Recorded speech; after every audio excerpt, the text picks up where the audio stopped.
Good evening on this Friday. Thank you for joining us for KGW News at 5 o'clock. A federal judge heard arguments today in a case that could block Oregon's landmark gun control measure from taking effect. Oregonians passed that measure in November, but opponents, arguing it violates the Constitution, quickly filed legal challenges. Bryant Clerkley sat through the arguments in federal court today. He joins us now. Bryant, the judge won't make any rulings until next week? Yep, no rulings until next week, Laurel, and she could rule to block Measure 114 from going into effect, which would happen next Thursday. The plaintiffs in this case say Measure 114 violates the rights of Americans to bear arms. The biggest point of contention in all this is the ban on magazines that hold more than 10 rounds. The Oregon Attorney General's office defended the measure today, saying the Second Amendment is not an absolute right and the state does have the ability to regulate firearms. The Supreme Court has recognized the states retain some ability to make regulations when there are new social ills and new technology. Michael Crone is a special counsel for the Oregon Attorney General. He's arguing in defense of Measure 114, which passed in Oregon during the midterm elections. It would be one of the toughest gun control laws in the country. But today, a federal judge heard arguments in a lawsuit that aims to prevent the measure from going into effect next week.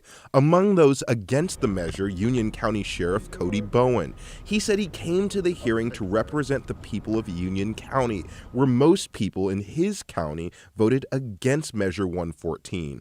If the measure takes effect, it would ban large capacity magazines, among other things. Right now, our ability to enforce the magazine limits is none. We cannot. Not only do we not have the staffing to enforce magazine capacities, but right now I believe personally, it's unconstitutional. Plaintiffs in the lawsuit include the Oregon Firearms Federation, the owner of a Marion County gun store, and the Sherman County Sheriff. The measure would also require gun buyers to obtain a permit to buy a new gun. Permit applicants would have to take gun safety training courses and undergo background checks and fingerprinting.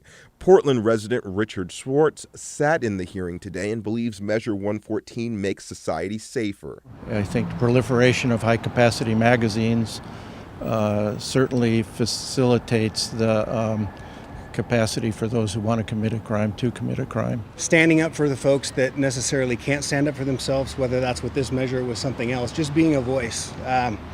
Doing the right thing is big with me, and I believe this is the right thing.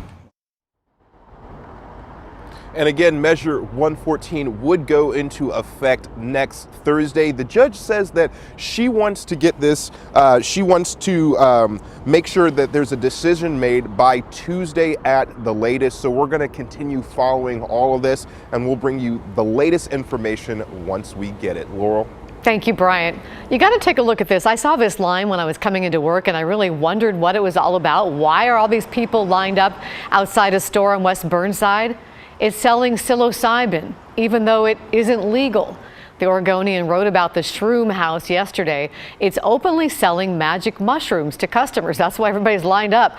Voters did approve a legal psilocybin program in 2020, but the Oregon Health Authority hasn't issued any licenses yet. And the program, when it becomes legal next year, will require supervised treatment from a trained professional. A Portland police spokesperson says the Narcotics and Organized Crime Unit is aware of what's happening, but referred questions to the OHA. Joe Kent's campaign is requesting a recount in his race for Congress in Washington's 3rd district. The Republican lost to Democrat Marie Gluesenkamp Perez by 2,600 votes. All counties certified the election results this week, and the Secretary of State's office will certify the statewide results by next Thursday. Kent's campaign said today it will request a machine recount once the certification is complete. The Woodburn School District is mourning the loss of a student killed this morning just blocks from school. The 11th grader who goes to Woodburn High School was hit by a train on the Front Street overpass. Woodburn police say the 17-year-old was walking on the tracks when a train heading north hit the student in the back. The accident closed down intersections near the overpass for about 3 hours. The district is providing grief counselors to students who need someone to talk to. Two 15-year-olds are in custody tonight accused of stabbing a person and threatening a TriMet security agent with a gun. It all happened here near the Hollywood Transit Center last night. Police say that's when the two teens pointed the gun at the TriMet worker and took off. Officers set up a perimeter and they were able to find them. PPB released these pictures of the gun and the knife used in the crimes. About an hour before the Max incident, the teens are accused of stealing a woman's purse near 121st Street and East Burnside. Police say a man witnessed the robbery and chased after the teens, and that's when the teens beat and stabbed him. The victim is in the hospital but should survive. Now to what's being dubbed a healthcare crisis. A new study and an Oregon survey shows we don't have enough nurses, and the ones we do have overwhelmingly say they're overworked and leaving the profession. Daisy Caballero shows us some of the reasons why. It's harder to be a healthcare worker now than it ever has been in the past. The Bureau of Labor Statistics says 55,000 fewer registered nurses were working in 2021 compared to 2020. And it has to do with a number of things. The biggest, according to the American Federation of Teachers Healthcare Division, is violence against healthcare workers on the job. It did a nationwide survey on nurses asking what else may be contributing to the staffing crisis. 61% of them said the pandemic negatively impacted their mental health. 15% have even had recent thoughts of suicide. And with fewer nurses, the ones who are on the job feel like their workload is much heavier. In Oregon specifically, 50% of our nurses said they're caring for too many patients on most of their shifts.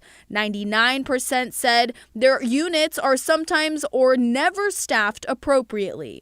We're dealing with a public health crisis. It's only going to get worse over the next few months and years if we let it fester. Kevin Mealy is a spokesperson for the Oregon Nurses Association. He's not surprised by what the report found. When you don't have enough nurses, it means it takes longer for you to get into the hospital, it takes longer to get care inside the hospital, and it's going to take longer to leave the hospital.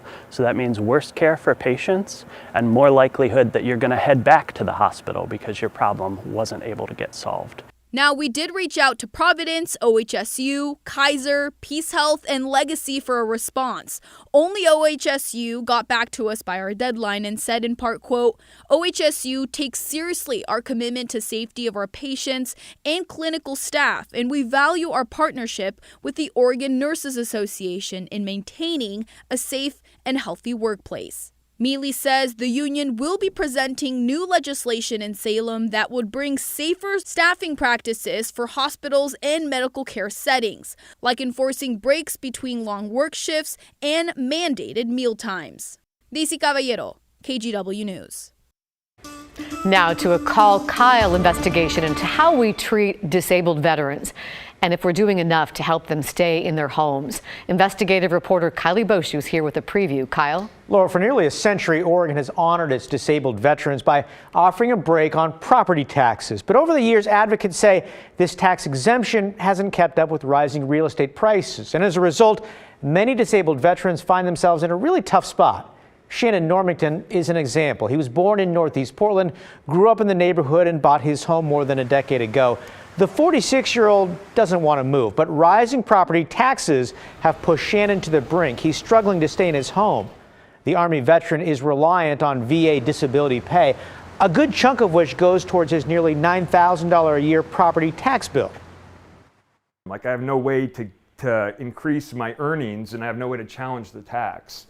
So I'm just stuck kind of trying to tread water and provide for my kid. So coming up at 6, we'll look at Oregon veterans. How did they end up in this position, and what can be done to fix it? Our full investigation will be coming up on The Story. Definitely worth watching. Thank you, Kyle. And if you have a story idea for Kyle to investigate, give him a call at this number. It's 503-226-5041. Or you can email Kyle at callkyle@kgw.com. After a vigil this week honoring 4 murdered students, the University of Idaho's campus is nearly empty now. Many students are finishing the semester remotely, saying they're worried about safety. Police have still not found the person responsible for the murders in an off-campus home nearly 3 weeks ago. There's a lot of fear and uncertainty, and we are working with the university, and the university is working very hard and diligently to provide that sense of security as well. Moscow police have revealed a sixth person is listed on the lease at the King Road home where the 4 students were killed. However, they do not believe this person was at the home at the time of the murder.